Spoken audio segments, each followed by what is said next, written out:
I don't want to do your dirty work on comic book canon.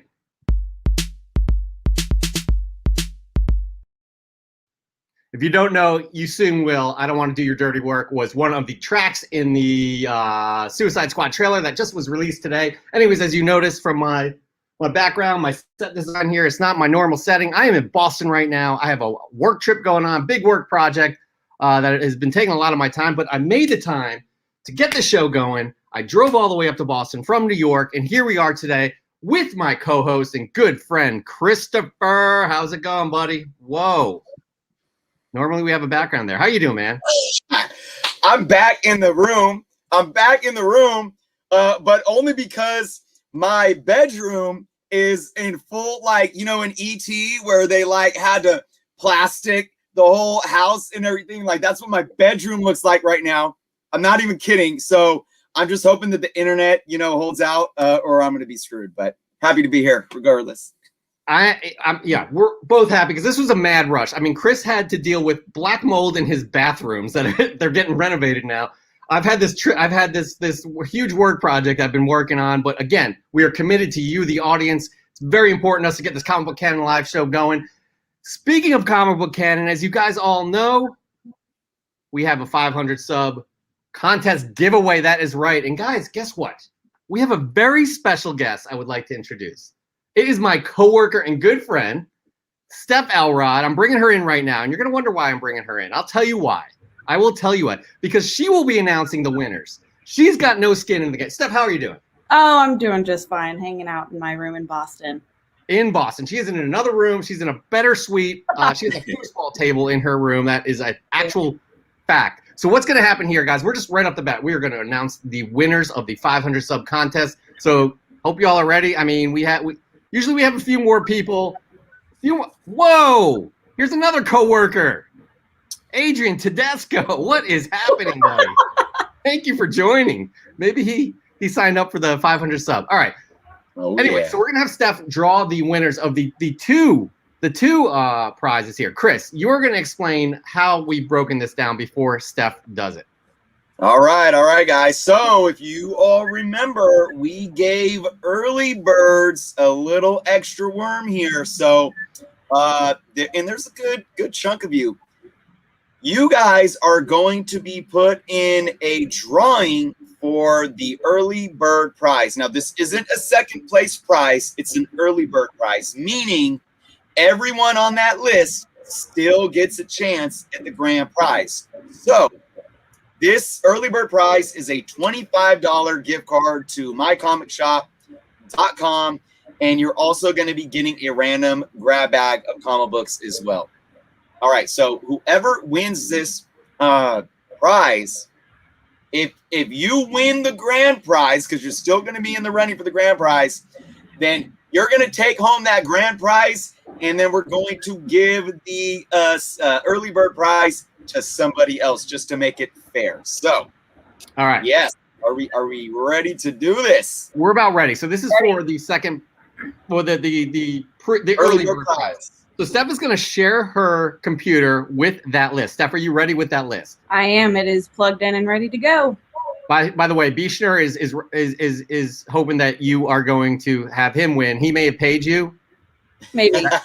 Maybe. He would have had to have been very fast, being that I got brought into this about 15 minutes ago. She really did. She really did. And we're happy to have her, though. Very happy to have her. All right. Hey, we got No Good Comics is in the house. What's up, buddy? All right. Here we go. So, Steph, we're going to bring you up full screen here. You are going to bring your computer. We're going to share your computer. Yep, it's up. You're going to have to bring it in. Ah, boy. And remember, guys, we're gonna be running it 3 times. So third time's the charm. 1, 2, and 3. So whoever's name is at the top on that third round, that's going to be the winner. All right, hold on. Let's see if we can get this going here. Nope, that's not it. All right.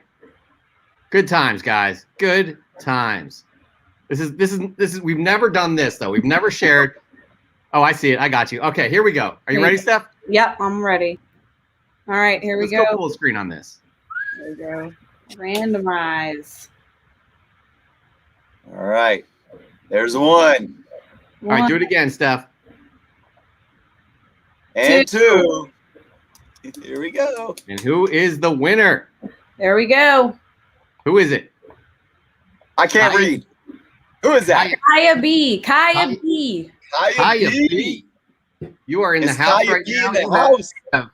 You have won the early bird prize, which is a $25 gift card to mycomicshop.com and a random grab bag from Journos Comics. All right.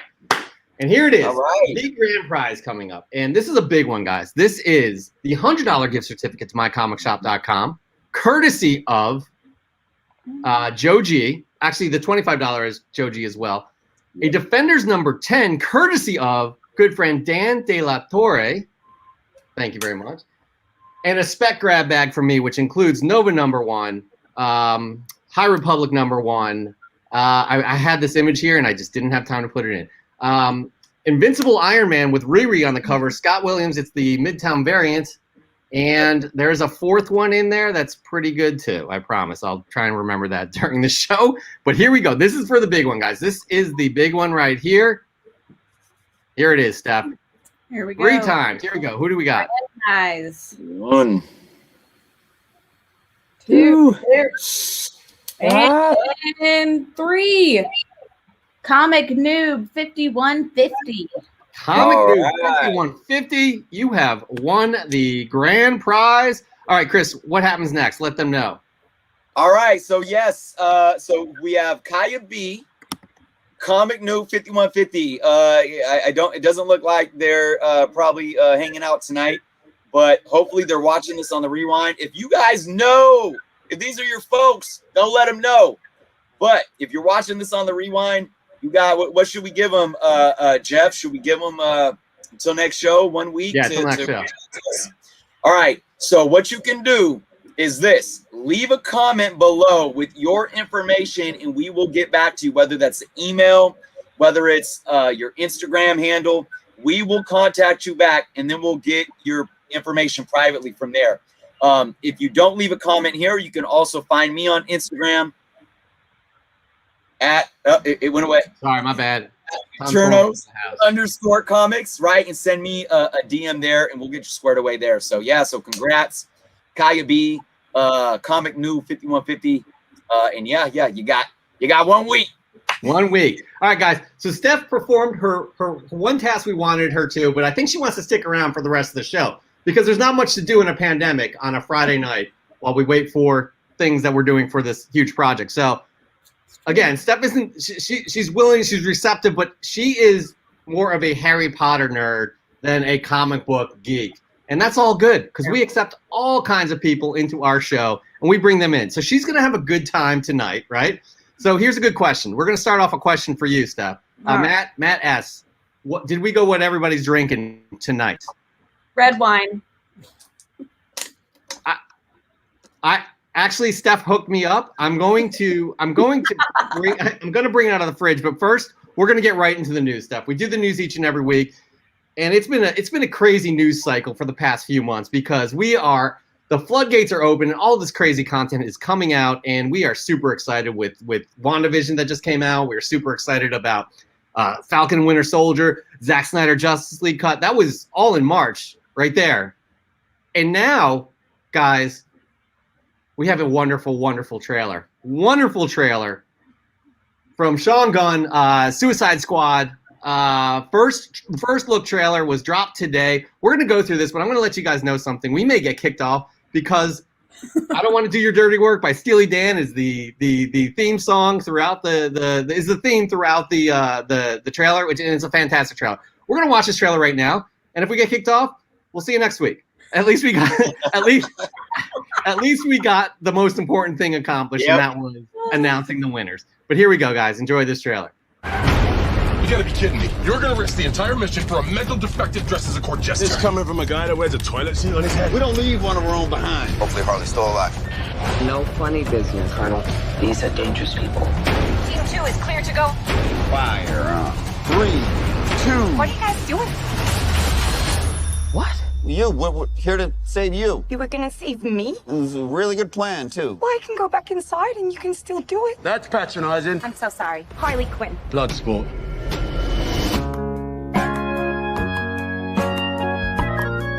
You know the deal. Successfully complete the mission, you get 10 years off your sentence.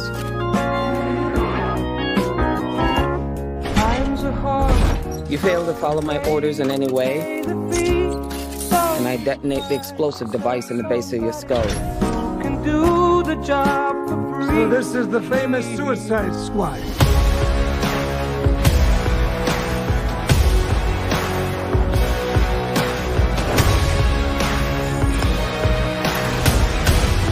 Num num.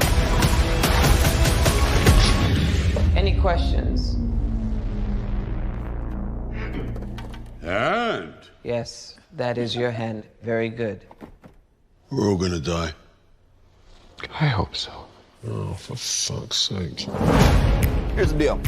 We fail the mission, you die. If we find out any information you give us is false, you die. If we find out you have personalized license plates, you die. What? No. If you cough without covering your mouth. Hardly. Although that isn't an open invitation for you to cough without covering your mouth. What's the plan? How the hell am I supposed to know? You're the leader. You're supposed to be decisive. And I've decided that you should eat a big bag of dicks. If this whole beach was completely covered in dicks, and somebody said I'd eat every dick until the beach was clean for liberty, I would say no problemo. Why would someone put penises all over the beach? Who knows why madmen do what they do?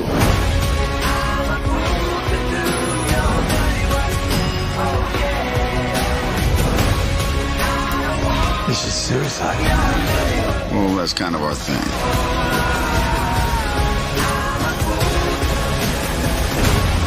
Don't you worry, eh? I'm gonna get you out of here alive. I'm going to get you out of here alive.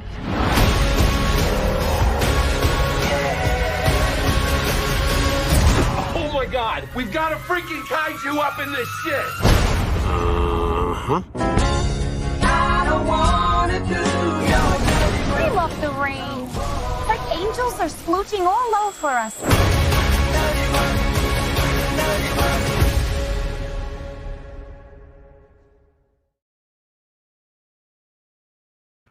I mean, come on, like that is Steph. You are not a comic book geek, but that is fun right there. I've seen it. I've seen the first one for sure. Harley Quinn is awesome. I love Harley Quinn. Okay, that took me by surprise. I mean, it's James Gunn. James Gunn, that's definitely James Gunn. It's got his wit. It's got his humor. It's got just the tone when he sets with his soundtracks. Chris, what are your thoughts? I enjoyed that 2.5 clip about 1,000 times more than I enjoyed the whole first film. So Oh, there you go. Absolutely. yeah, I would have paid $12.50 to go sit in a movie theater for 2.5 minutes to see that rather than the first. Anyways, I can't wait. I can't wait. Yeah, this is going to turn the corner again. And we always talk about the DCEU, how they need to move the needle. We'll talk about the Snyder Cut a little bit here and there later. We talked a lot about it last week, but I'm hoping that this movie is not only James Gunn, his creative genius coming out, but I hope it moves the needle with the DCEU. You guys, again, you guys see, Bloodsport. Is he the leader of the team? I don't know. Sly Stallone is King Shark. Then you get Starro, guys.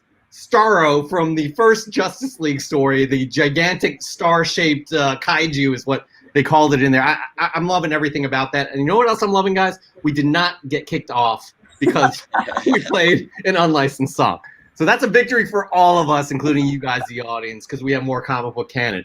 Anyways, all right. So that's top news of the week. But also we had some other amazing news this week as well. That is right. We had an announcement, or actually Variety's reporting that Echo is in the early stages of development. That is right. As most of you guys know, Echo is a character that was introduced in Daredevil 9. She's going to be she's going to be a supporting character in the new Hawkeye series, played by Alaqua Cox. Now we all know Echo she's deaf, and her powers kind of resemble the Taskmaster, where she can mimic opponents' moves. So that definitely makes her a formidable opponent. Also, she was the first to have the Ronin mantle, which she passed along to Hawkeye. So these are some nice ties here with the Hawkeye series, and it's going to be great, Chris, and Steph, because we're going to see a character. We're talking about diversity in comic books. We're talking about diversity in in the mainstream media, and we're going to see somebody who has, for lack of a better word, disability, being out there and being a hero and being a main player. What do you think, Chris?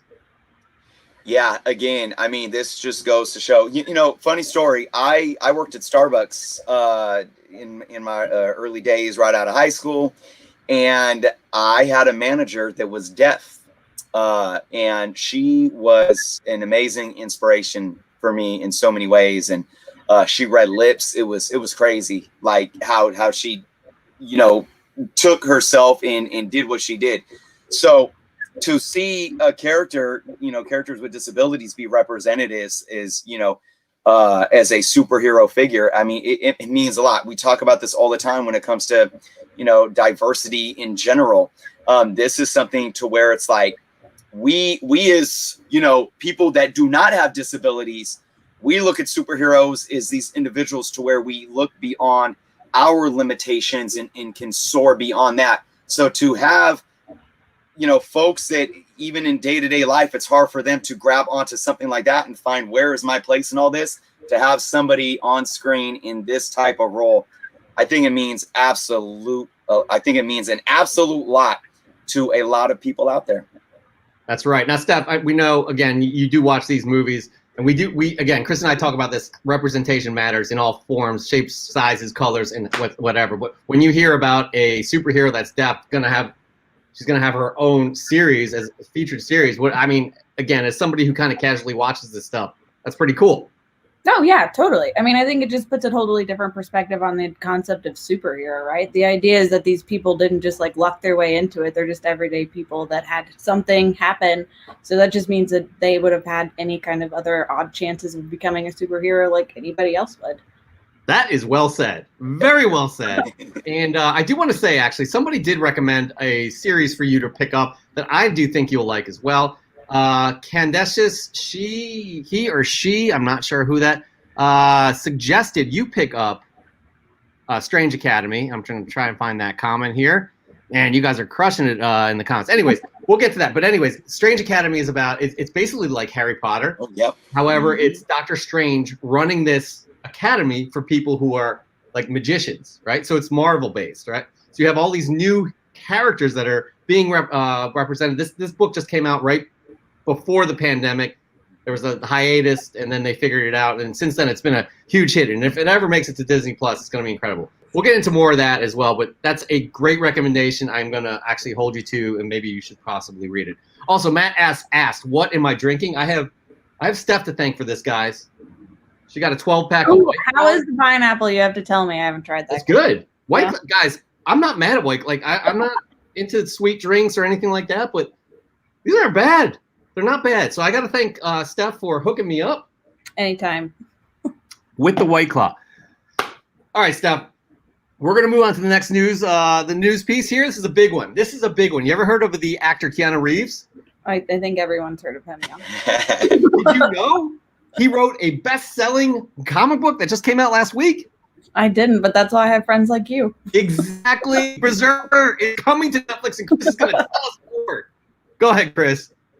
Man, one of my son's favorite actors, so he's hyped to hear this. I tell you guys too, it's funny when I prepare for the show and we're looking at the news, my son always comes out and he's like, "Hey, did you hear it?" And I'm like, "Yep, talking about it in the show tonight." He's like, "Oh," so I was like, "Yep," because Keanu Reeves is planning on starring in a Berserker feature film on Netflix. This guy absolutely does it all. I'm dead serious, like everything. He probably even makes like the best like cappuccinos and espressos too. So anyways, but after the huge success of his the comic debut, Keanu Reeves will be starring and producing the live action Berserker film for Netflix. And it doesn't stop there. On top of this, Reeves will also be lending his voice to the role for an animated spin-off series. I mean, come on, guys. So Reeves is set to film John Wick 4 later this year, so there's no set time frame yet for when these projects will begin production. But man, this Berserker, I mean, it's just off the ground running, and it's going to be madness. I mean, It's happening. It's all happening so fast, and I think it's just going to keep on building. Yeah, Steph, if you don't know, well, you don't, I know, but the estimated print run from this is 600,000 books, right? That is an insane amount these days. Back in the early 90s, not so much. You got it in the millions, but 600,000. Not many books past 70,000, which is a solid month for this book. 600,000 books. Now a lot of people are saying like, oh, well, it's because he sold 600,000 books. There's no way in hell, guys. This was on executives' table before the comic book came out. This was in play before the comic book came out. All they needed to do was wait for the comic book to come out to say a movie is coming out to get more press for this comic book. So that's exactly what's happening here, and I'm excited. I haven't read it yet. I have the foil variant. I need to pick up in my comic shop. I did not have time to go this week to my local comic shop, get off my back, people, but I will be reading that, and I'm very excited to because it looks badass. Badass. So that's what we got. That's Berserker stuff. So maybe that's another book that you should probably pick up and read since it just started, and it's Keanu Reeves. Just saying. I don't want to peer pressure you either. I feel like I'm just throwing this stuff at you. You could say no. I'll take it with a grain of salt. Just take it with a grain of salt. It'll be fine. Okay, perfect.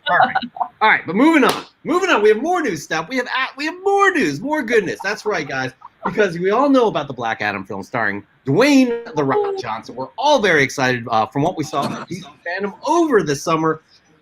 They finally cast the final character of the Justice Society. That is right. Pierce Brosnan will be playing Dr. Fate, a.k.a. Kent Nelson, the good Dr. Fate, son of an archaeologist who taught sorcery skills and given the magic helmet of fate.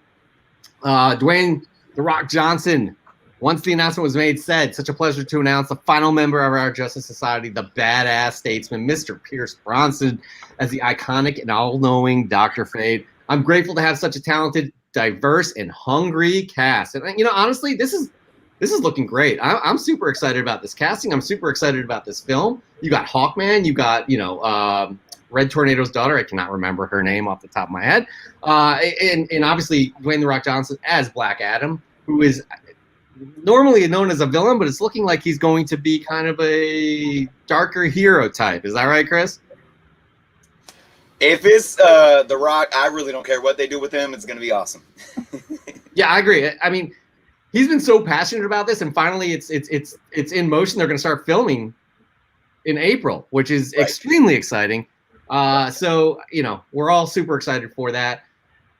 Again, I've talked to you many times about how the DCU, which is the DC characters on the big screen, don't do as well as the MCU, and Chris and I love these characters just as much, but we can't really say they have the track record of the MCU. Steph, I'm gonna, for anybody who just joined in, Steph is not a diehard comic book fan, but she watches these films. Steph, have you enjoyed the Marvel films or the DC films more? I mean Marvel. I'm a sucker for the Marvels. I was one of the ones that was at like 3 a.m. opening night of the last Avengers movie. Like I was totally there. So. She's kind of like us. She's like us, everybody. She is like us. We're gonna get some comic books in her hand, and I think she will be. So, all right. Moving on, though, we have some news, but not really surprising. Chris, what do we got? I'm excited about this. Look, some people may disagree, but I'm absolutely excited about this. I kind of saw most of this coming, but we've been talking about Black Widow for over a year now since its original delay, and it's been delayed again. It's been pushed back from May 7th to July 9th, but not only has it been pushed back, but it is now official that not only will it release in theaters that are open, but it's going to be available for Disney Plus Premier Access on demand for that $30 price point. I can't wait. I'm paying the $30. I'm popping some popcorn. I'm letting it go. I can't wait. And look, here's my thing. I think that they pushed this back for a couple of reasons. Now, one, Jeff, you and we talked a couple months back when they did the last delay, and I said, they can't afford to push it back again. They really can't. And I said, I think that's going to come to a point to where they're going to have to force it to a VOD.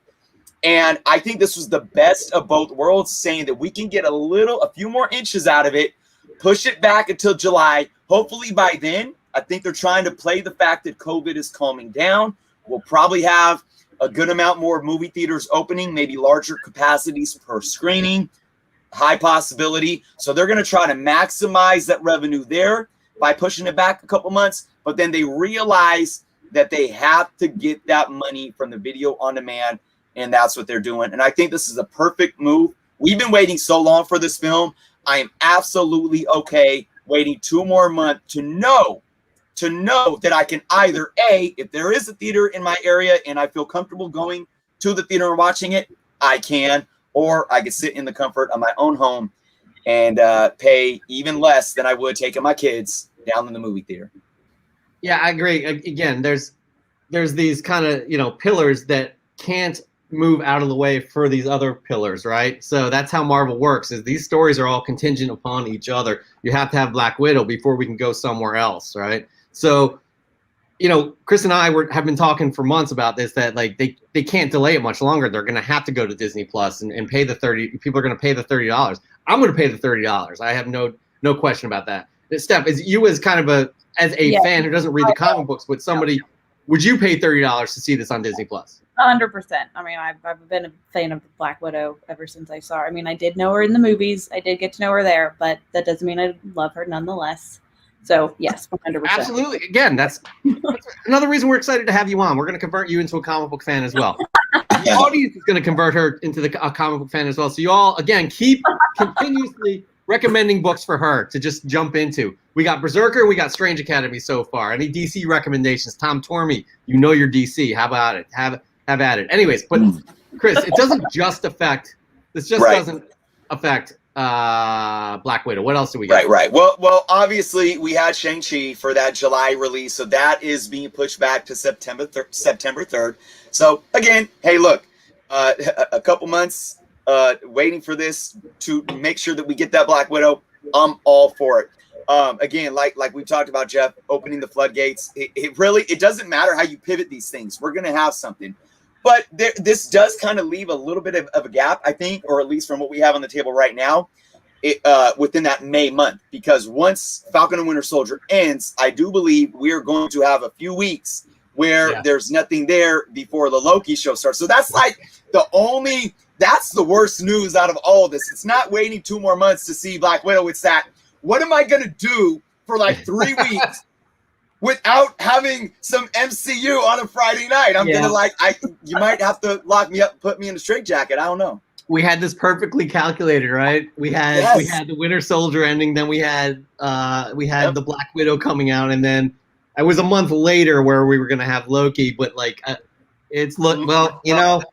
we're still going to have 4 Marvel films this year. We're still going to have possibly 4 Disney Plus Marvel series this year. It's on top of Justice League, on top of Suicide Squad. It's just going to be, the floodgates are open, guys. The pandemic is dying down. We're going to finally see all of these projects. We were thirsty last year, made us thirsty. This year we're drowning in it right now, and I can't be more excited about that. I don't know if you're familiar with Shang-Chi stuff, but that's going to be another good one.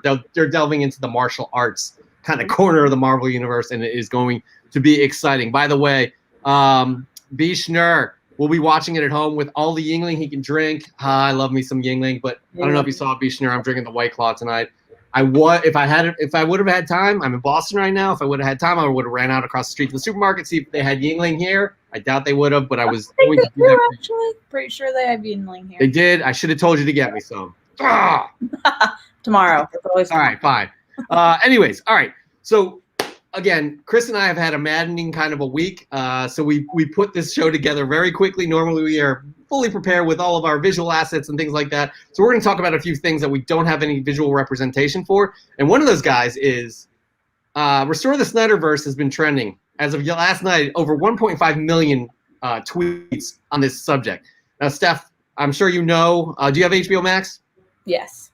Okay. The Justice League was released with Zack Snyder's vision. I'm not sure. Backstory is Zack Snyder was kind of the architect of the DCEU. Things happened in his personal life as well as professional in terms of the executives maybe not being happy. They brought Joss Whedon in to finish. the film, which is always a bad idea for any film to bring another director in the middle, and it was a disaster. So he finally was able to release his vision of the film, which was 4 hours long. Chris and I both loved it. Many other people loved it. I'm not sure if you've seen it, Steph. Highly recommend. But now executives, DC is a mess. They constantly contradict each other, what they're saying to each other in terms of, oh, we're going to do this. No, we're going to do that. Oh, this is it for the Zack Snyder universe. They never stick to their word, and it always is changing. And the reason that the Snyder Cut got made was because of all the fans, right? Release the Snyder Cut. Now they want to release his full vision all the way through. It was a 3-picture kind of situation with Justice League, as well as all of these other characters spinning off. So, Chris, what are your thoughts on this? All right. I've been very vocal about the fact that I don't believe that Zack Snyder is the guy to base the universe around. I don't. He has one tone. And he does the same thing every time. It's good. If you like that, it's great. I just don't think it works. Really, when you look at WB and what they've done with DC and the DCEU, Zack Snyder was basically their Kevin Feige. And it just didn't mesh well, because the one good thing that has made Marvel and the MCU so well is that Kevin Feige isn't the one actually doing the directing and writing, but he's overseeing it all, and he understands what is needed for each character. So when it comes to Zack Snyder, I'm going to put that on hold for a second, and we're going to come back to that. What I do believe he did with the Snyder Cut, though, is he at least kept it cohesive to where it's been for the last 8 years since the Man of Steel, right?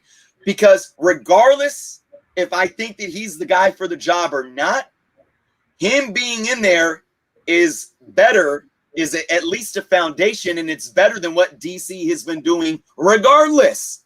So DC is such a mess that having the wrong guy for the job, Snyder, is better than not having him right now. That's what it's looking like.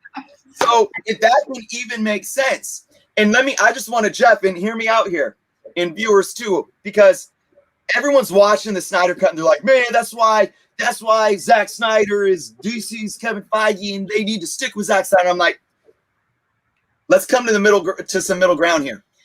I believe Zack Snyder should be what's the word I'm looking for? He should be a creative consultant for a Kevin Feige type, simply because he sets up where the characters meet, which is Justice League, right?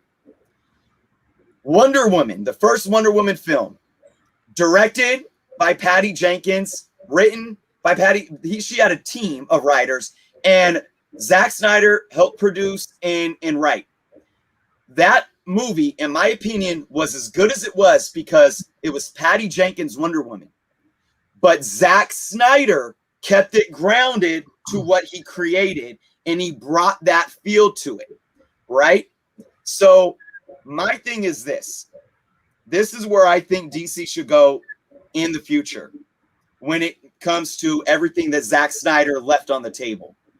They should keep Zack Snyder on board to explore where he was taking these characters, but they need to have the proper person that is the Kevin Feige type to be able to oversee it all. And then they need to hire the proper directors and writers for each character. Zack Snyder can't make a Flash film. He doesn't get it. And Zack Snyder still, in my personal opinion, doesn't understand Superman. He did a good origin story, but he can't flesh out the Clark Kent Superman, that dynamic, in my humble opinion. What Zack Snyder did was he was good at creating this world and bringing all these characters together in a Justice League format. I think he can definitely do that for 2 more films, and he can have some type of at least creative process, even though it's limited on the characters when they're in their own film. But like we said about the MCU, when Spider-Man is in his own films, you get Spider-Man vibes. When Iron Man, Tony Stark is in his own film, Captain America. But when they come together for that Avengers film, it has that different vibe. Or when you know what I'm saying. So we need something like that within the DCEU, and Zack Snyder being in control of it all. isn't going to make that happen. I agree with that. Okay, because it's like you're spreading yourself too thin. He is not a Kevin Feige, no doubt, but he is a good filmmaker, and I want to see him continue making films within the DCEU. As a fan, for me, what it comes down to, and I want to hear what everybody else has to say this, I want that cohesive universe from DC Comics, right? I want that DCEU. I want it like the MCU, but I want it with the DC characters, right? And it's a mess right now. They don't know which way they're going. They're going to have a Batman film in a completely separate universe. You know, they're saying that we're going to have all these multiverses. They're connected in some way, but no. I want to see them in the same world. When something happens in Superman's world, I want to see it affect Batman. Those kinds of things that we see in the MCU. I want Zack Snyder to continue creating. I want him to lay out. He still has a blueprint here that I want a Kevin Feige type to come in and be able to see through. Yep. Easier said than done. I don't know if it's going to happen, but. And again, their track record with their executives, with AT&T owning WB not knowing how to trust people and let them do their things, I don't have much faith. I don't.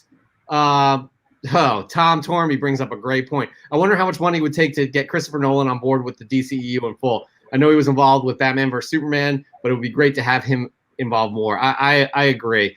Matt S is just like, can we just talk about Marvel more? I don't know. Oh man. I don't know, Steph. If you notice, I don't know if you know about all of the behind the scenes stuff that does go on at the DCEU. But you just said it earlier that you prefer Marvel movies over DC movies because they're better. To your point, like there's strings of continuity that go through the whole thing, and yeah, it just they all seem to like tie together way better than any of the DCs I've seen. Because they have a plan. They have a plan. Oh, yeah. They had like a 10-year plan. Like they knew every single movie and when it was going to be released 5 years before we even knew the movies were being made. So I will say this, that DC took us as fans for granted, thinking that we just loved the characters and we would just show up and watch it, right? Doesn't matter what they did. They would be making billions just like the Avengers. But it is so hard for what Marvel has accomplished to do. Steph and I are both in production, right? You have to not only have the writers on board, you have to have the production teams on board, and then you have to schedule all of the actors and promotional assets and making sure things are coming out at the right time. It's insane what Marvel has accomplished. Yeah. And for DC to think it'd be that easy, they obviously found out. Well, they just did it the right way because they introduced you to every single character individually, and then they brought them all together. If you bring them all together and like start in more of a group setting, then you don't really have the connection to those characters. Like. That's storytelling 101 right there. There you go. Steph, you bring so much to the show. You may as well be a co-host. Yeah. I'll do a guest appearance. I was gonna say, watch. She's gonna show up next week, like with a short box of comic books. Yeah, exactly. She's gonna school us. Anyways, all right. That is the news for this week. We are going to move on, but I just want to say Justin Rican and his comics just showed up. We love your content. We're glad that you're here as well. Lame or frame people, watch it. It's pretty funny. Anyways, moving on. So Steph, we do a segment each and every week, and we say this about all of our segments, by the way, but it's one of our favorite segments. It is called, Chris, you know what it's called? I do. Do you want me to say it? Yeah, you say it at the same time. 1, 2, 3. Fresh from the comic shop. See, you know what? I was never mind. We were talking about Tom, and I was so excited to get the Cosmic Minute going that I was already there. So. Tom. No. That's afterwards. We got another segment. It's one of our favorite stuff, but that's after this segment. This is Fresh from the Comic Shop. This is what we do each and every week. We show our fresh gets from the comic shop. 5 books. Chris and myself and a guest. Steph, she's just gonna get into the world of comic books, so we're getting her into this. We got lots to talk about with Steph though. But we show off our fresh gets. They could be new books. They could be mail calls. They could be AOKs. They could be whatever you want. Just show them off. And what you guys do is you guys tag us each and every week with your fresh gets as well, and we share them. It's as easy as just tagging us on Instagram at Comic Book Canon. That easy. All right. So we're just going to get into it right now, Chris. We are going to get right into it. Tom Tormey says, Chris wanted the Cosmic Minute. Let the man be heard. It's coming, man. And it's a good one, guys. It's a good one. It's about how a Green Lantern let down Krypton. Is that if you'd like to flesh that out a little bit more, Tom, please do so in the comments. But I like explaining it as such. All right, here we go. I'm going to go first. Normally I have Chris go first, but Chris has to go run and get something. I just called tell him my secret. Give him my secrets away. I just called you out. And guys, I have my books here, and this is for Steph. Actually, this is for Steph. This one's for you. Okay. So guys, again, Steph and I are project in Boston. I had to drive all the way up here, prep for the show. It's still kind of, I feel like it's a mess, but I stopped at a comic book shop because I didn't have any comic books for fresh from the comic book shop, and I stumbled upon this, guys. Very happy to find it because I do not have it in my collection. But it is the Strange Academy that we've been talking about. Strange Academy #1. This is the 5th print, the black and white variant. This one's going to be a good one, I think, to get. There's a ton of variants. Again, this is the 5th variant of issue 1. It's the Ramos variant, and I highly recommend getting this. Top of the fact, I found this for $5.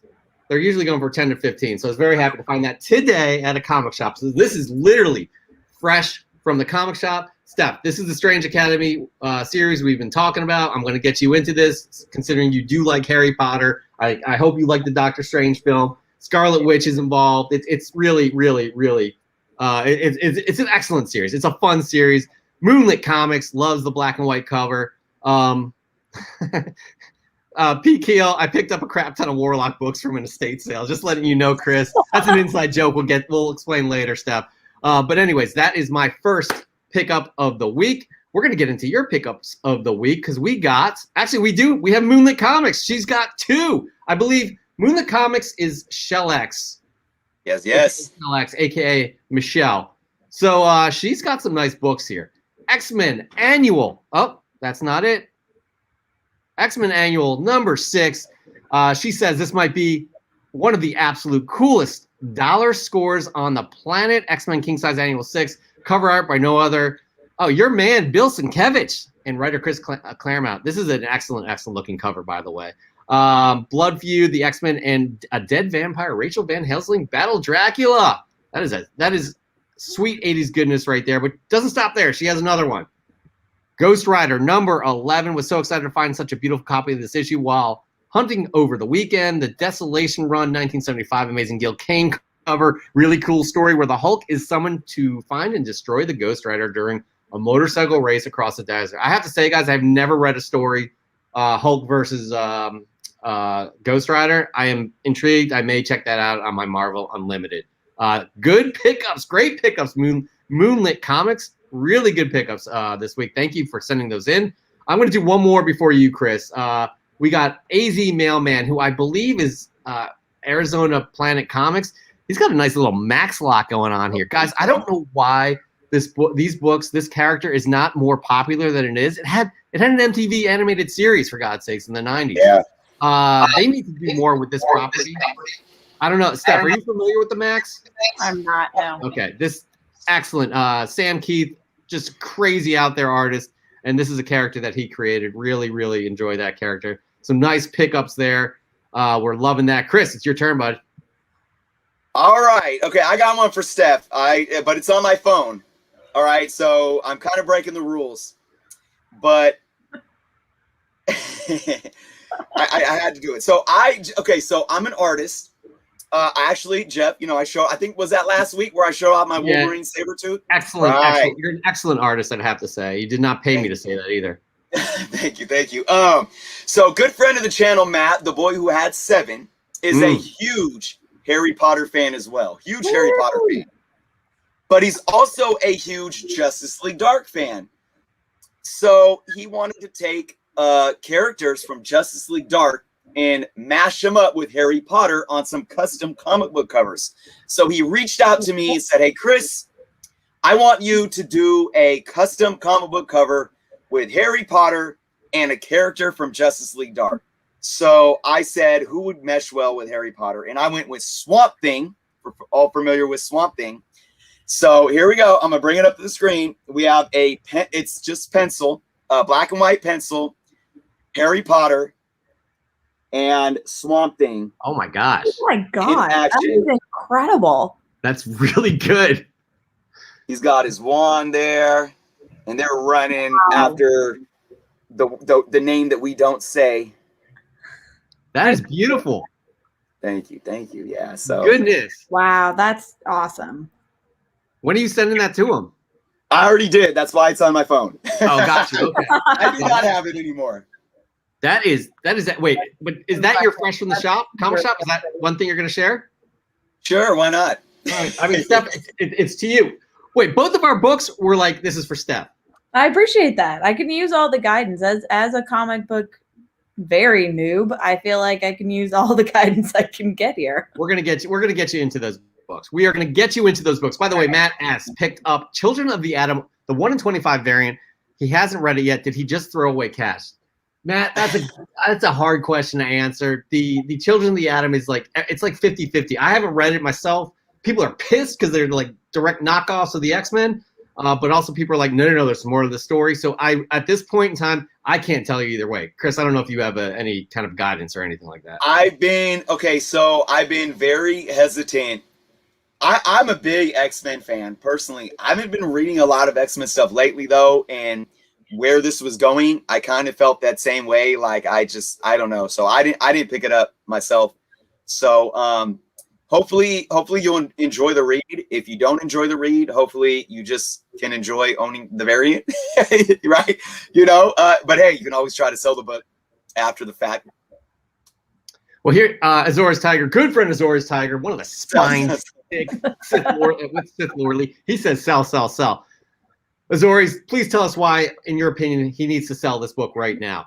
Is there no potential down the road? And by the way, Steph, we use these as investments too, because a lot of us buy these books to have our hobby pay for itself by selling these issues, investing in them, specking on them. It's a lot of fun. Anyways, Azores, tell us why it's sell. You can't just say that. Tell us why. All right, moving on. We got some more of your books to share as well. We got Bricks, the Iron G 33K77, the newest member to the Miles collection of the Sarah Pacelli 1 in 30 variant. I love that cover. Chris, I love that cover. I love Miles, and I love that cover. Outstanding to you, Bricks. Good job. Good friend, Joe G. Look, hey, real quick though, Miles, I love Miles and Peter.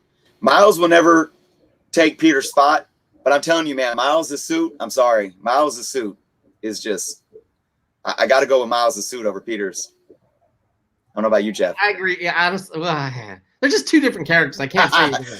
I can't say either way. By the way, Zori's did elaborate. I didn't enjoy the read, but some of the covers were great, like that Jim Lee 1 in 50. All right. Why is he going to sell it, though, now? Can he hold on to it? Maybe. I don't know. Anyways. All right, moving on. Joe G. We have Joe G, good friend of the show, Joe G, who gave the mycomicshop.com gift certificates. Joe, we can't thank you enough for that. He's got the Proctor Road, Valley Road variant. This art. He says art like this paired with Grant Morrison, take my money. That's a beautiful cover. That's a crazy looking cover. I don't know much about the story. I didn't pick this up, but a lot of people have, and a lot of people are enjoying it, and I do like that cover. So good pickup there. We're going to do one more before I get into my next book, and that is Dan De La Torre, good friend Dan De La Torre, who donated the Defenders number 10 book. This is, did I hear you just say wow, Steph? Well, yes, you did. This is a classic. I can tell. Just by the animation. This cover is beautiful. I do believe it's Kirby goodness. This is the first appearance of Hercules right there. He's fighting Thor. It's Journey into Mystery Annual number 1. This is a great book. Great pickup. You can't go wrong with these Silver Age books at all. Loving the pickup there. All right, moving on. I got my second book. Chris, you ready? Steph, you ready? We all know Falcon and the Winter Soldier. Holy cow, what a second episode. What an amazing second episode. What an amazing, honestly, we have so much to discuss. Hopefully we'll make it. But this book relates to that. And I got this. This is technically Sam Wilson's first cover appearance as Captain America. Right there is Sam Wilson. Oh. And what is it? What's the book? Avengers 35. You see him right there? Yeah, I got me that one. Yeah, this is technically his. So Guys, if you see these in dollar bin books, I would absolutely pick these up. They're there. People are going to be all over these because we know where the series is heading. Let's put it that way. So I was happy to get that book right there. I got a couple of them, to be honest with you. Because, Steph, that's what we do. Yes. We speculate, we sell to buy more comic books is what we do. So, anyways, Chris, what do you got? All right. I have a book that I've been looking at for like 2 years. I'm going to interrupt you first, though. Dan De La Torre was honored to get a wow from Steph, by the way. I mean, again, as a noob, I still know that that's impressive. So there you go. There you go. You're not. I don't even think you're new. Anyway, comic book. All right, here we go. Chris. She's holding out on us. She is. All right. So, I just had this in my top 100 for under $100. By the way, if you guys haven't watched, I gotta shamelessly plug my video that I just released yesterday. It's the top 100 for under $100 to invest in rapid fire. I do it all in one video, and the music behind it is produced by yours truly. So you got to go check that out. There you go. It's intense. So I had this book on there. Funny story. I had this book on there, and when I aired that video, good friend of the channel, Jesse, posts up on like a few days after I aired it. He posted on his Instagram. I picked up this book, and I went and I looked at the book that I was watching on eBay, and it was sold. And I was like, Jesse, you bought the book that I was watching. How dare you? But I went and found another one. I don't know. I'm just obviously just kidding. But Marvel Team Up number 3. This is the 3rd appearance of Morbius. Oh. Yes. Beautiful green cover. I have the 2nd appearance in Amazing Spider-Man number 102, but I still do not have the 1st appearance. But this is another one. I mean, Morbius has been, getting hot. It's been a little bit of a stagnating period with these books simply because of all the delays to the film. But they've been, holding their value, but they're going to continue to increase. And this is a decently fine copy here. It's got a little bit of a spine roll. I will press that out. But if, once we get that movie. Yeah, man. Steph's laughing, but Steph, that that part was funny. How exactly do you press that out? I would love to know the process. Good question. Let her know. Exactly. You know what? We could, we should do like a live segment on the show sometimes where we're like, I could go to the whole pressing station over here and do a whole like how to. I mean, we should do that. Everything that's pretty impressive. This is real. Like, people press out their books to get better grades. Hey, you want to see something funny? You want to talk about pressing? I think this guy right here is all about. That dude is pressing some major weight. Yeah, that was me. Thanks a lot. Days. That was me. By the way, I just want to mention, Tom, we're going to get to your segment soon, but you have the comment of the night. I made a video the other day with an original soundtrack. It's called My Wife Yelling at My Teenage Son. You got to check it out. It's on loop in my house. Fantastic. Tom, you never disappoint, man. You never disappoint. Awesome. All right, here we go. All right, let's get back to more of your Fresh from the Comic Shops. Who do we got? Oh, we got Union Josh. Yo, Union Josh has a nice little stash here. I mean, come on. Look at this. We got Strange Tales, number 123, first appearance of Beatles. Marvel, 2-in-1, number 54, Screaming Mimi, first appearance. Strange Tales, 141, The Fixer.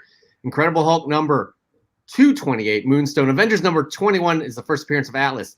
Captain America 375, the first appearance of Baron Zemo, but I believe this is a different Baron Zemo that relates directly to Falcon and Winter Soldier, and this is the best one I like out of the bunch. And finally, Incredible Hulk 449, first appearance of the Thunderbolts.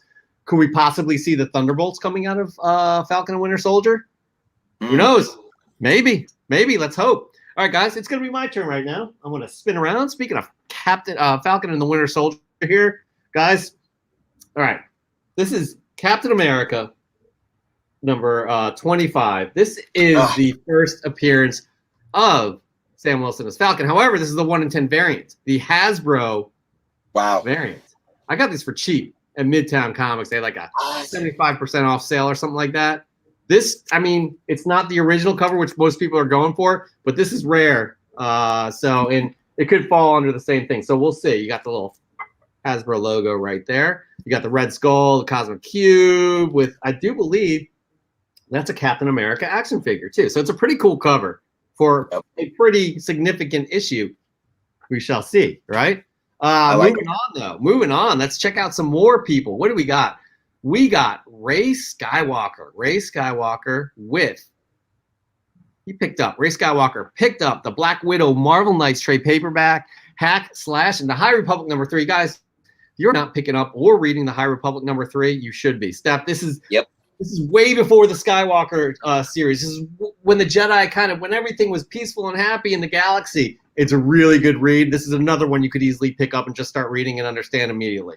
I mean, I'm a big Star Wars person. Very, very big Star Wars person. Guys, keep recommending more for Steph, more books for her to pick up. She's a geek, but she's a noob when it comes to comic books. She's a geek about a lot of other things. And by the way, she's a geek about White Claw. She gave me these. This is a strawberry. It's not bad. Well, that's one of the new flavors. Is that one good too? I just have to. Yeah, I mean, they're both equivalent. You got to drink them before I did. So I should have taken more from you. There's plenty more. Anyways, moving on. Whose turn is it? Oh, Chris, it's your turn. Let's go. What do you got? Fresh from the comic shop. Ooh, this is an 80s. I see Evel Knievel right there. Yeah. Okay, we got kind of a third appearance theme going on. We had third appearance of Morbius here. Here's another third appearance. So I just can't afford the first appearance. That's all I'm gonna say. This is Marvel Team Up Annual #1. This is the third appearance of the new X-Men team. I've had somebody in my comments of like all my videos, why doesn't Marvel Team Up Annual #1 get any love like for the last month? So finally I said, you know what? I'm going to go buy a copy and I'm going to give it some love. And then I do a video unboxing it and showing it off. And he shows up in the comments and he says, why doesn't Marvel Team Up Annual #1 get any love? And I'm like, I'm giving it some love. What more do you want me to do? But there it is. That's beautiful. You know just as well as anybody, you just can't please them all. You can't please it. There's so many things Chris and I talk about where, I mean, Chris has a significant amount of followers on his own channel, and you just can't please them all, and it's a damn shame. But anyways, that's a nice pickup. That's a great pickup. I think I had that Evel Knievel toy when I was a kid. I had that too, actually. I love that thing. I'm pretty sure I owned that. That thing was awesome. You'd wind it up. Yeah. Oh, I love that. I love that toy. I had him go down steps and stuff like that, and he did all the stunts. I mean, I know Tom Tormey had it. I guarantee you. Tom, we're going to be getting to your segment in a hot second. Steph, you're going to love his segment. It's called The Cosmic Minute, and he talks about a good nugget each week that delves into some interesting aspect of comic book history. It's super exciting. I'm excited for you to see this segment. It's Green Lantern having to protect Krypton. Anyways, moving on. Here we go. So we got from Vinny Whitlock, guys. Vinny Whitlock with some good news. Fantastic 415. First appearance of Awesome Android and the Mad Thinker. This is just an amazing Silver Age book right there. Really loving that. Vinny, thank you for sending this in. And then Tomb of Dracula #19. The book where Blade finds out he's half vampire. And there may be something to this, he says. Yes, there may be, because we all know Blade will be coming to the MCU. And I'm super excited. Marshall Ali, that's your boy, Marshall Ali, right? Chris? Yeah, man. I did. People don't know that he's Prince Ali of hieroglyphics, and I got to rock some stages with him, man. By the way, Steph, Chris has played. You know, he's definitely a well accomplished hip hop artist who has played with the Wu-Tang Clan. Oh my God, that's so cool. So it's pretty awesome. But anyways, I have a little comic book. Check this out. I had my moment. What do you got there? You still got your moment. All right. What do I got here? Hey guys, we all know Riri Williams is coming to the MCU. She's a super exciting character. Loving how young and diverse the MCU is becoming. Because I got this one today again. This is literally fresh from the comic shop. This is Ironheart #9. the first meeting of Riri and Shuri. This is a good one to get right here, guys. If you see any of these Ironheart books, if you see any of the Invincible Iron Man books with Riri, pick them up, guys. You are gonna want these books. She's coming. She's coming to the MCU. It's confirmed. They've already cast her, and I'm excited to see this character. She's gonna be the new Iron Man. Like, it's not like they're gonna recast a Tony Stark or anything like that. We all know what happened to him. She will replace Iron Man. Right. Nobody can replace Iron Man, but you know what I'm saying. Anyways, moving on. What do we got? We still have some more coming up here. We got.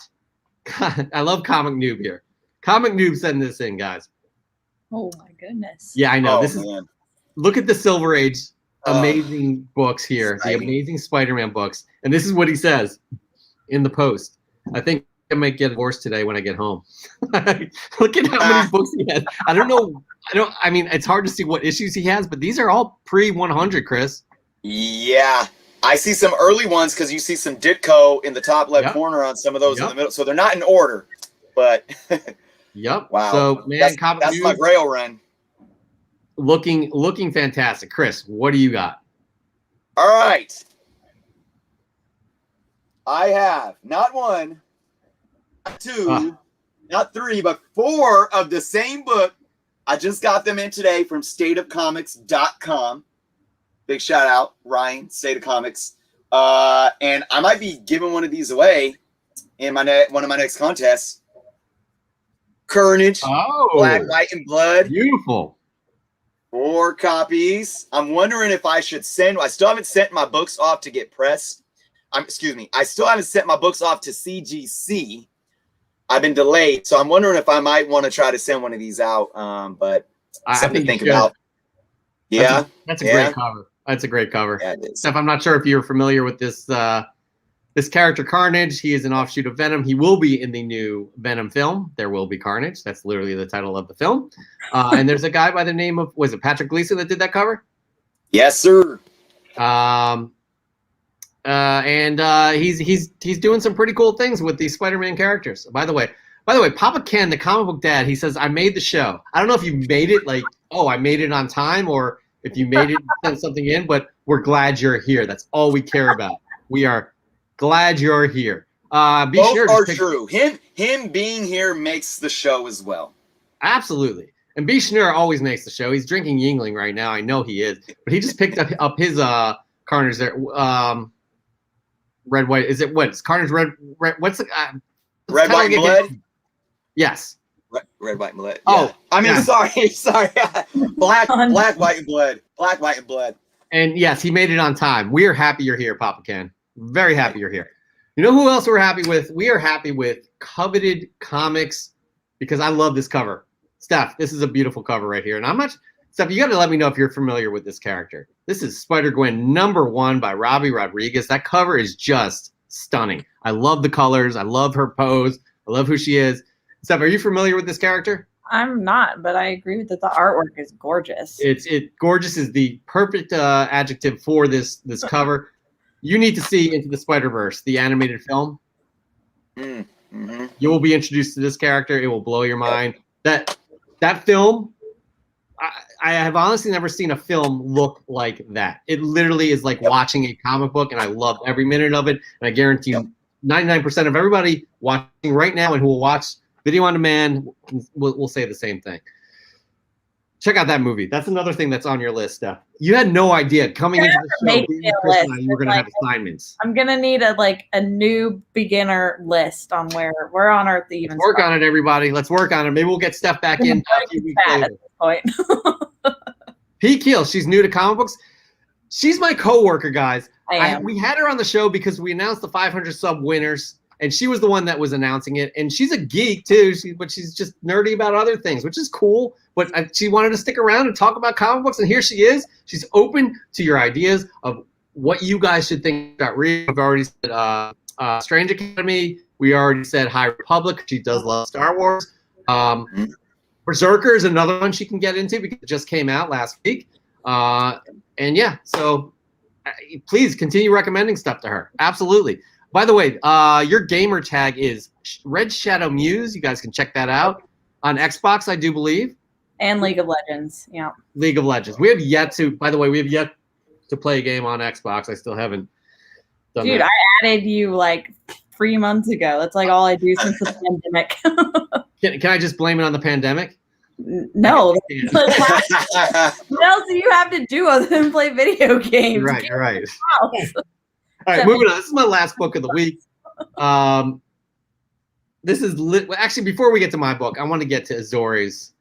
Azori's came strong, and Azori's, I just did not have time to get all of them in, and I apologize, but I'm loving this book right here. Chris, you are going to love this book too.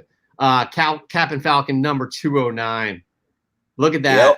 Yep. That's Kirby right there, man. This is the second appearance in Arnim Zola, and I'm really, really, really loving that cover. That's a great pickup. Literally, Azori's, he sent like 8 books, and I'm sorry I could not get them all in because I was rushing to get on the road. But you don't want to hear my sob story. You want to see another cover of one of Azori's books. And this one, Steph, this one's for you. By the way, because remember when we said Berserker had 600,000 print run?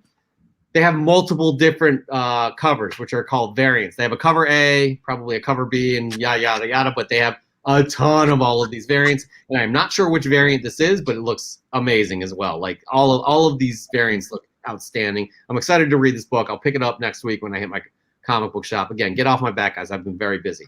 But I wasn't too busy where I couldn't stop by the comic book shop on the way up here to Boston, and I finally got this, guys. I'm waiting for my first print of this book to get in, and I've been dying to read it because everybody's talking about how amazing it is. And we had Dinesh, the CEO of the company, on a few weeks ago. Oh, buddy. This is ENIAC number 1. This is not the first print. But I am psyched. I'm going to read it this weekend at some point, and I'm really psyched. Everybody's saying how amazing this story is. And Steph, here's the deal, Steph. I'm giving you this book after I read it. All right. I'm giving you this book. Will that be by the time that we leave Boston? Yes, I will be giving you this book in the next 2 days. How about that? All right, deal. You will, and this is what, Chris, how about this? I'm putting her on the spot. She's going to read it, and she's going to record a report. I'm not kidding. I'm not kidding. All right. As long as you think that that's like the one that I should start with. If you think that's the starting point. Probably not, but it's the easiest access because I could just hand it off to you. That's totally fair, but I still want give me a top 5. I want 5 to start with. All right. By Jeff's comments, I like Harry Potter, I play League of Legends, Star Wars, all of that. We have 3 books for you right now. Then we have Berserker, we have High Republic, we have ENIAC. Guys, we need 2 more before the show ends. Somebody suggested An Unkindness of Ravens. I've never heard of that, but I'm just reading the comments at the moment. Hold on. Where? Oh, B. Schnur. Steph, you might like An Unkindness of Ravens, another magic book. I haven't read it yet, but my wife loves it. I'm all about the magic. Okay. How about some Constantine? Como Comics is in the house, by the way. Constantine's but there's so much history there. It's like, where do you start with? You know what I mean? Yeah. So guys, we need maybe one more book if that counts. Does this count, guys? In Unkindness of Ravens? I don't know. All right, we have till the end of the show. We still have some more show left, Steph, by the way. I don't know if you can commit to this, but anyways, Chris, what do you got? Fresh from the comic shop, your last book of the week. All right, I'm going to break the rules again, but it's fitting. I promise. It's not a comic. It's something else, and it's a stack of Harry Potter movies. We got I appreciate that. Chamber, of Secrets. I don't remember all the. What do we got here? Prisoner of Azkaban. What's that one? Well, that's the 6th one. The 4th one is Goblet of Fire. Oh, there it is. There you go. Then Order of the Phoenix. Oh, there we go. Then Half-Blood Prince. Yes, and then 1 and 2. All right. Sweet. Deathly Hallows. Well done. I get down. All right. And guys, that is how we end our Fresh from the Comic Shop. But that is perfect example because have you read the books? Are you asking me? We're on the opposite side of the world. But this is our show. When you start a Harry Potter show, we'll join you, and you can ask us these questions. I've read the first 2 books when I was like a teenager. But you know what? Side of the world here. Now that I think of it, since we're talking about books, I should have grabbed the books because I have all the hardcover books that my kids have read. So I do own them all. I only read the first 2 though. All right. Enough of this, because that is fresh from the comic shop. If you guys want to show off your books, all you got to do is tag us at Comic Book Canon on Instagram. Show us your books. We'll be happy to share them with the community, and we'll be happy to talk about them. We are all about it. We really appreciate it each and every week, how you guys share so much with us. But speaking of sharing, guys, we do a segment here. It's one of our favorite segments, Chris. Again, Steph, we say that about every segment we do. It's one of our favorite segments. It is called the Cosmic Minute. Tom Tormey, guys. Tom Tormey. You guys got to be following at Cosmic Comic History. Normally, I would have created a lower third, but I was rushing to get in the car to go drive somewhere. But I'm going to actually, create. It's the White Claw, guys. It's the White Claw. I'm going to create a little lower third. But, guys, Cosmic Comic History. Tom Tormey has an Instagram channel. He dishes out daily, every day, like 7 a.m. comic history goodness, just a juicy nugget that you'll take in and be like, I had no idea about that. But we are also fortunate to have him here, and he produces a segment for us each and every week called the Cosmic Minute. And this week, it's amazing how a Green Lantern failed the planet Krypton. Let's check it out. We'll talk about it when we come back on the other side. Check it out. Hi, I'm Tom from Cosmic Comic History, and this is your Cosmic Minute. And today we're talking about a great thing that started to happen in the DC comic books in the 1970s. They started to pay attention to continuity. And one of the big questions that a lot of people had was, if a Green Lantern is assigned to every sector in the known universe, why oh why did Krypton explode? Well, today we're going to talk about the guilty Green Lantern as told in 1972's Superman issue 257. As you may know, the Guardians of the Universe divided the universe into different sectors and assigned a Green Lantern to every sector. Krypton belonged in Sector 2813. That sector of space was patrolled by Green Lantern Tomar Ray, and knowing that the planet was in danger, the Guardians assigned Tomar to try and save it. The Guardians feared that moving the entire species off the planet would ultimately doom all the Kryptonians, so they asked Tomar Ray to gather up a substance called stellarium. They had hoped that he would be able to gather enough, inject it into the core, cool the planet, and thus save it. Tomar was able to gather some stellarium, but he needed more. He went back on a quest to gather some, and in doing so, became temporarily blinded by the substance and caught in a supernova. Unfortunately, he arrived back at the planet far too late, just in time to see baby Cal rocketed off into space. The Guardians were able to save Tomar Ray and guide Kal-El's ship safely to Earth. Tomar was left with this incredible sense of guilt. The Guardians assured him that he shouldn't, that his mind should be clear because, despite the fact that Krypton exploded, it gave the universe Superman. Tomar Ray and Superman did eventually have a chance to meet 10 years later in 1983's DC Comics Presents issue 60. However, Tomar didn't bring up the, I'm still Tom from Cosmic Comic History, and that was your Cosmic Minute. Until next week, be well and stay safe.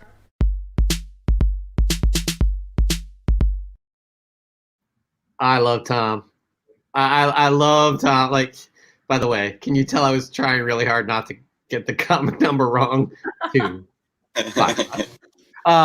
But that's pretty fascinating. Again, this is yet another example of something I did not know. I did not know Tomar Ray was responsible for Krypton. I did not know he had the weight of of that planet on his shoulders, and he felt like he failed. And the Guardians are like, no, you did. But I mean, come on, like you're letting billions of people. You fail billions of people when it comes down to it, I guess, right? Or is that harsh for me to say? A lot of pressure. Hey, I like a lot of pressure. Yeah, it is a lot of pressure, but you're Green Lantern, for God's sakes. For a reason. I like how they focus on the positive, from the bad situation birth to Superman, and who knows how many millions of lives were saved after that. So Yeah. Two sides to every coin, right? Chris always sees the positive in it. Anyways, but again, yet another amazing segment of comic book goodness. I think you know what else was interesting is that the how DC started to kind of concentrate on continuity, right? And now that's what we have in comic books today. It's all about continuity, or trying to keep that fabric together and keep things moving and calling back to like decades ago within these storylines. And I love that. And I love that it's translating into films with the MCU. We wish it would happen with the DCEU. But again, that's interesting how they started to be conscious of that fact. And that's what fans wanted. That's what we all want. And that's yet a reason why we want that to be in the films. Absolutely. By the way, please follow Tom at Cosmic Comic History on Instagram. You will not be disappointed each and every day. And we will have a new Cosmic Minute next week. Now, we have another segment coming up, Steph. It's one of our favorite segments. It's absolutely one of our favorites. It's one of our favorite segments that we do on this show each and every week. I wish I had a lower third to have it here, but again, I had no time to do that today. It is Chris. You know what the segment is? Oh, I know what this one is. I'm ready for it. All right. It is, you know what? And I forgot. I didn't load in the. Oh my gosh! It is the top 10 hottest comics of the week based off of cover prices data. That's right, it's data, people, not speculation. Not like, oh, I think these are the top 10 hottest comics of this week. It is actually data. People buying these issues. Cover price comes out with a list on Monday. Our shows are live on Friday. We like to take this list and dive into it and talk about it. And Chris usually dissects 3 books from this list that he finds most interesting. That's right, most interesting. However, this week, it's the same thing as last week. Last week was all dominated by indie books, not Marvel, not DC, but indie books. This week is dominated by Falcon and Winter Soldier pretty much. Now, Chris, you're going to have to kind of stretch things out. That's what we call it in the industry, stretch things out while I load a picture in, right? Talk to Steph about what you do each and every week. How do you come to these decisions about the 3 most interesting books while I do something real quick? Yeah, please cover for Jeff. Well, it's all formulaic, you know, and I start in a lab mixing chemicals, and no, I'm just kidding. So as all the viewers know, when we talk about the top 10, I pick out 30 books that really stand out, whether it's based on a book getting hot and its speculative value, or because simply I can't believe that the book's gotten that hot and people are paying that much money for it, and I just start talking about it, saying, what are you guys doing? But it's all fun. I love it all. And here we are. Yeah, like Jeff said, you know, we'll get into the details about what's going on with this list once, Jeff, if you want to get through. I got the list. But first, I want to say Anna Mariah. Hey, Steph, some video games have comic books that continue their story. That's one way to get into comics, too. All so, right. you know, looking into that avenue as well for you. All right, here we go. I did it, guys. Here's the top 10 hottest comics of the week based off of cover prices data. That is right. Cover prices data. At number 10, we have Marvel. Number 6, the Lee Bermejo variant. I love this, Chris. I love this. You as an artist, like, this thing is just insane. I love that Silver Surfer cover. I absolutely love it. Yeah. At number 9, we have Ultimate Fallout. Number 4, it will never go away, people. Never, never, never. At number 8, ENIAC number 1. Steph will be reading that in the next few days. We can promise you that. At number 7 is Nottingham number 1, which was on the list last week as an indie book. I mean, it's still an indie book. It always will be an indie book, but it's interesting. It's still on the top 10 list. At number 6, we have West Coast Avengers. Number 45, we are 3 weeks removed from WandaVision, and this is still on here. That's nice to see. I love John Byrne. At number 5, Captain America. Number 25, Sam Wilson becomes Captain America. I have that variant, as I showed you, that Hasbro variant. At number 6, at number 4, maybe these White Claws are getting to me. At number 4, we have Falcon and the Winter Soldier. Number 1, we all know why that's on here. At number 3, we have Sam Wilson, Captain America. Number 3, it is the first appearance of Joaquin Torres, who is a character in the Falcon and the Winter Soldier. And will he become the new Falcon? Only time will tell. At number 2 is X-Men. Number 4, Omega Red's first appearance. At number 1, Sam Wilson, Captain America. Number 5, Joaquin Torres becomes the Falcon. I mean, Chris, wow. Dominated. Yep. Well, I want to bring up 2 things first. First off, every time this book's on the list, I got to say something. My dude, Miles, he's still there. Still there. Mm-hmm. That's all I got to say. Yeah. Secondly, this is the second week with no DC. Oh, yeah. Yeah. All right. Okay, but now that that's out of the way, so yeah, again, I'm looking at this list and I said, I can't pick three. What's really interesting, when we have WandaVision going on, we had a lot of WandaVision books. We had a lot of surrounding Scarlet Witch. We had books surrounding Monica Rambeau, and you saw it scattered throughout. But what's really interesting about this is that the top 5 are all Falcon and Winter Soldier, and that's what I want to focus on. Falcon and Winter Soldier dominating this list 5 through 1. Again, you got Sam Wilson becomes Captain America. You got the first pair-up series, Falcon and Winter Soldier #1 between the two. And who, by the way, watched episode, no spoilers, but I'm just saying, who watched episode 2, and I'm telling you, that dynamic between Sebastian Stan and Anthony Mackie, I'm loving it. 3, the first appearance of Joaquin Torres. We saw Joaquin Torres in the first episode. Now, X-Men 4 is the really interesting one because this is just heavy rumor thinking that Omega Red can pop up in this show. There was a leak that said it's official. We saw like Omega Red on set. That was all rumor. There's no actual fact to that. So take all that with a grain of salt. #1, first Joaquin Torres becoming the Falcon. So you have a theme here of all of these books besides X-Men #4 being things that are absolutely most likely already being set up in this show 2 episodes in. And people, guys, keep in mind too, these numbers, these sales were populated on Monday. Mm-hmm. That was what? Yeah. 3 days. 3 days after episode 1. They didn't have episode 2 yet.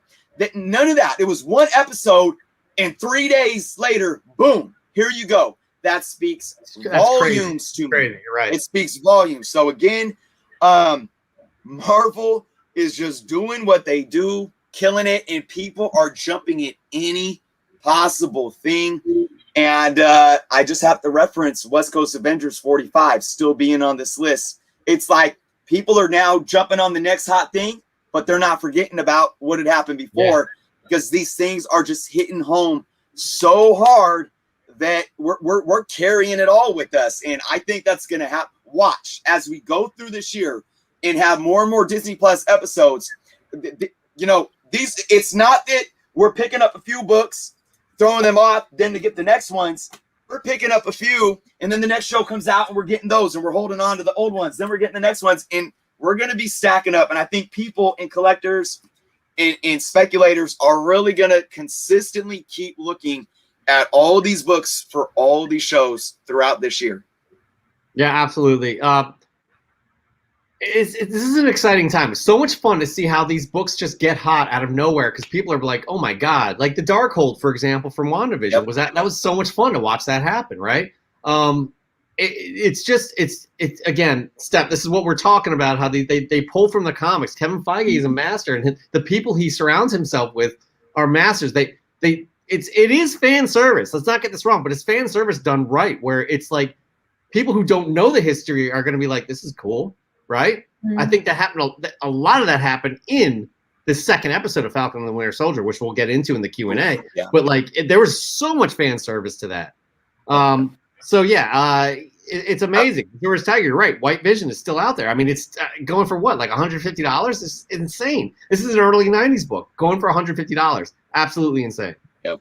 I want to say too, and Steph, you said it earlier in the show about how I learned about these characters through the movies. Mm-hmm. And I think you were kind of reluctant to say that as if it was a bad thing, but it's a great, and I don't want to speak for you, but that is a great thing. And you hear people in the community, in the hobby saying, "Oh, people that watch the movies don't even read the books." And it's like, dude, people that are watching the movies are coming back into the books or learning these characters and loving these characters just as much. And it goes to show, and we do these top 10 lists every week, and it goes to show that it doesn't matter how you start. Mm-hmm. Marvel specifically is doing their things to allow people that never picked up a comic book in their life to love these characters. And that is the power of what Marvel is doing right now, and that's absolutely beautiful. And I think they're going to be doing it for literally decades to come. forever. The first decade was like magical. Like again, the 12-year-old me never thought we'd be here. You know, you just never thought we'd be here, and it's an amazing time to be a comic book fan. Como Comics brings up this point. I'm surprised how little attention is going to Cap 341 after the new episode. I have this book, and I don't know why I don't know what the connection is there. So Como Comics, if you could elaborate just a little bit more on that. I probably should know that, but I'll throw it out there. I do not know. Anyways, that is our top 10 hottest comics of the week. I mean, dominated by Marvel, guys. Again, this is an exciting time to be a comic book fan about the content coming out. And like my daughter's 5 years old. She's not going to know any different. You know what I mean? She's like, this is great. You know, great. Another season of this show or another movie here of Captain Marvel. Or, you know, so it's like, you know, and she's becoming a Star Wars fan. So it's amazing seeing this all happen right in front of me. The younger generations, these Marvel movies are their Star Wars. Like these are the classics that they're gonna grow up with. You know, like we had the Star Wars pieces, and this is their variation of that. It's amazing though, because we're entertained just as much as they are. By the way, Como Comics answered it, and we're going to talk about that in the Q&A. I don't want to spoil anything, but that's one of the things I did want to bring up. Como Comics, I get it now. Okay. So here's the deal, guys. And Steph, I don't know. We've loved having you a part of this show. And if you want to continue on, you are more than welcome. But here's the deal. We're going to get into Q&A, right? And we're going to talk, but we're also going to talk about Falcon and the Winter Soldier episode 2. And Steph, I don't know if you've seen the series at all. I haven't. I haven't. I don't know if you want to be spoiled. We can do our best. I might have to bounce, but I'd be happy to come and be a guest appearance any other time that you'll have me. We'd be happy to have you because you have to report back as to like your comic book like fan, where you are on your fandom. I'd say right now you're like out of 100, you're probably like 28% fan, right? I will take your judgment. I don't feel like I can even have a gauge. By the way, Dan says run while you can.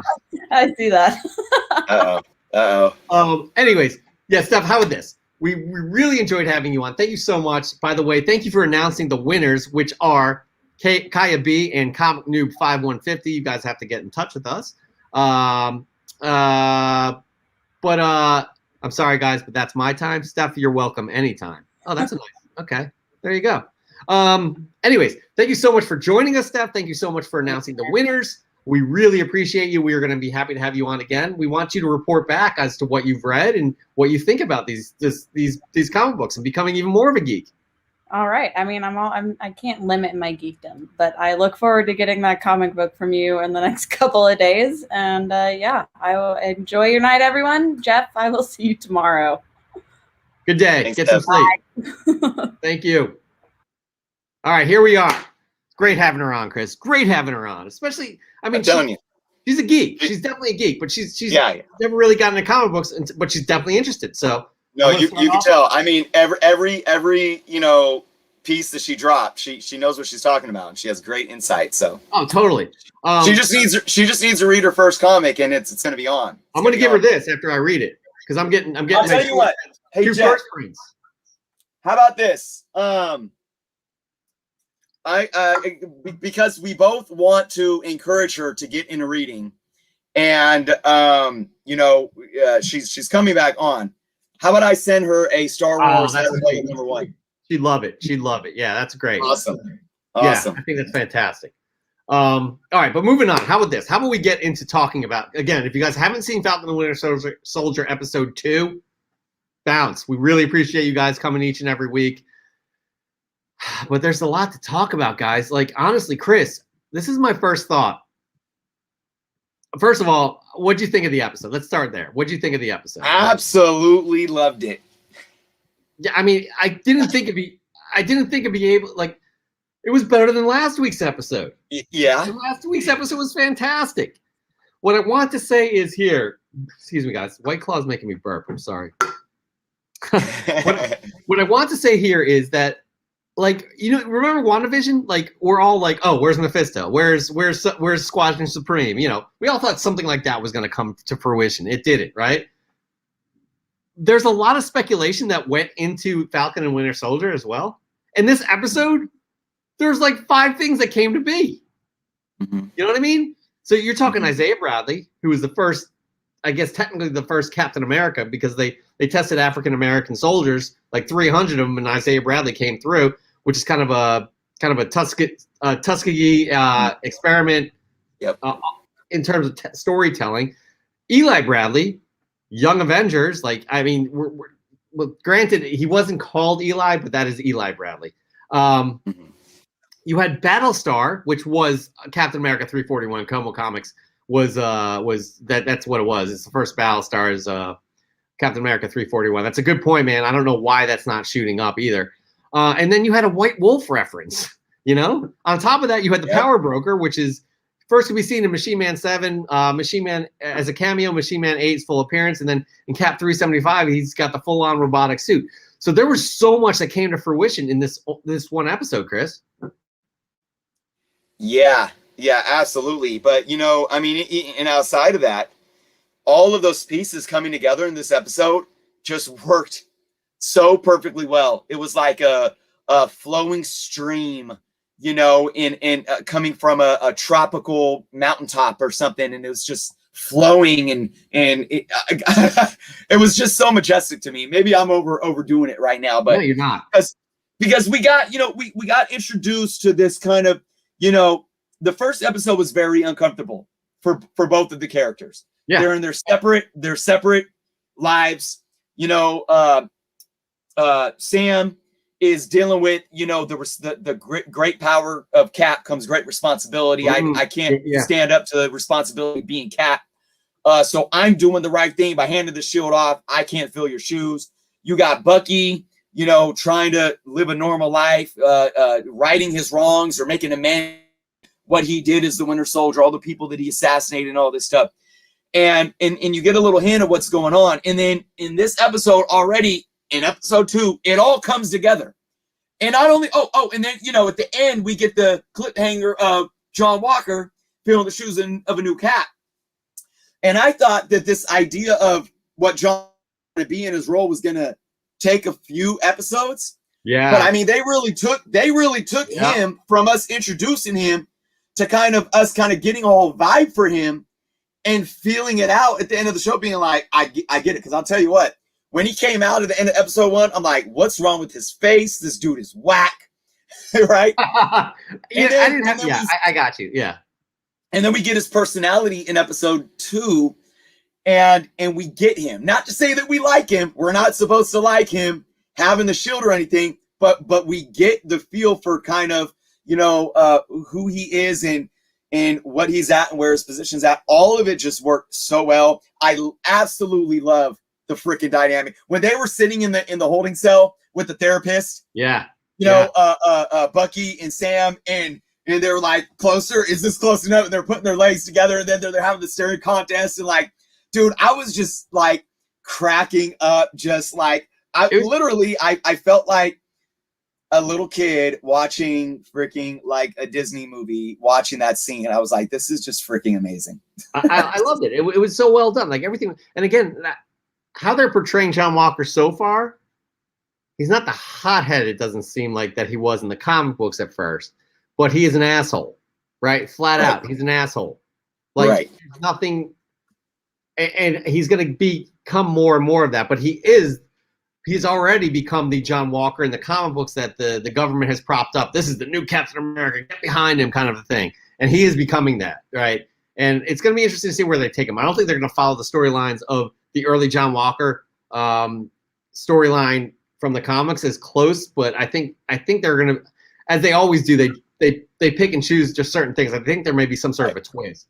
Danny Latorre is asking which Machine Man. It's this. I'll post a link here for you. It's volume 1, issue number 8 is the first appearance of the Power Broker. Again, sorry guys, we don't have the visual assets for you guys to see on screen. It's been a busy week for Chris and I. As you can see, I'm not in my usual setting, and Chris has had an insane week with a lot of other things. So, by the way, he was in that actor was in 22 Jump Street. The guy that plays John Walker? Huh. I did not know that. Anyways, I can't say. I think after we're done with the show, I'm probably gonna watch a little bit of the second episode again. It was that good. I was just I just loved it so much. So I'm very happy with what the offering is with the MCU on Disney Plus. Super exciting. Yep. We're not getting to many questions, which is okay. It's been a long night. We've had a great show, Chris. How you feeling? Yep. Good. Yeah, I'm with you. I'm actually texting my kids right now saying if they want to watch Winter Soldier again when I go in there from the show. So, great minds. Right when you said that, I picked up my phone and I'm like, hey guys, want to watch it again? Yeah, great minds think alike. By the way, so for next week, guys, we have a very special guest. They're all special, but Chris, let us know who it is. Yeah, man, we got Dom from Primetime Treasure Hunters. Really awesome guy. I had the opportunity to be on his channel a couple weeks back. He's a big comic nerd, but he's also into selling collectibles on the secondary market, like anything, and he's really good solid businessman, and that understands how to, flip things, make profit, and make money. So we'll dive into him. We'll dive into what he does on his YouTube. He has an awesome following on YouTube, a lot of great insightful videos. And then, we'll have him as guest host and have him talk shop and talk comics with us as well. Absolutely. Again, guys, this has been a fun show. We've had Steph on here who helped us out with the announcement of the 500 sub winners. And as well, maybe we're getting a new comic book fan as well. Hopefully we'll get her start reading some comic books too. Again, we really appreciate being able to do these shows each and every week with you guys. Like I was so excited. It was a 4-hour drive I had, but I was so excited to get out of the car and just get prepped and get ready for this show to just have some fun with you guys. And, this week drink some White Claws as well. So thank you, SG. We really appreciate you being here because I know you were in Chris's show earlier too. So thanks for the time. Again, guys, that's the most valuable thing we have is time, and we really appreciate the time you spend with us each and every week. Chris, I'm going to give you a few final words before we close out the show, and we will see you next week. Chris, what do you got? Yeah, awesome show. I didn't know to make it tonight. I mean, I had, I have a whole, I don't have a bathroom right now. It's all gutted out and everything. And I was rushing around to get here. I'm so glad I was able to make it and hang out. Yeah, guys. So I just want to say one more time, congrats to the winners of the contest. I am running my 5K contest on my channel right now. So if you haven't entered into that, make sure that you guys do that. All you got to do is subscribe to me, subscribe to us here on the Canon, and go comment on any one of my videos saying I'm sub to you and Comic Book Canon, and that's it. And then you're entered into my 5K contest. So yeah, no, I just very, very awesome show this week. I can't wait for next week. And thank you all for being here once again in every single Friday. The best day of the week. Appreciate it. We have a lot of fun doing it. Again, follow us on Instagram too and tag us with your fresh picks of the week. We will be happy to show them off here during Fresh from the Comic Shop. At Cop, that's not us, but follow Tom at Comic. You can follow that too. This is us. Follow us at Comic Book Canon on Instagram. Please subscribe and follow us here and thumbs up and all that good stuff because we love doing what we do here. And we will see you again next week. Until then, please stay safe, be kind to each other, and read some comic books. We'll talk to you next week. Have a good one.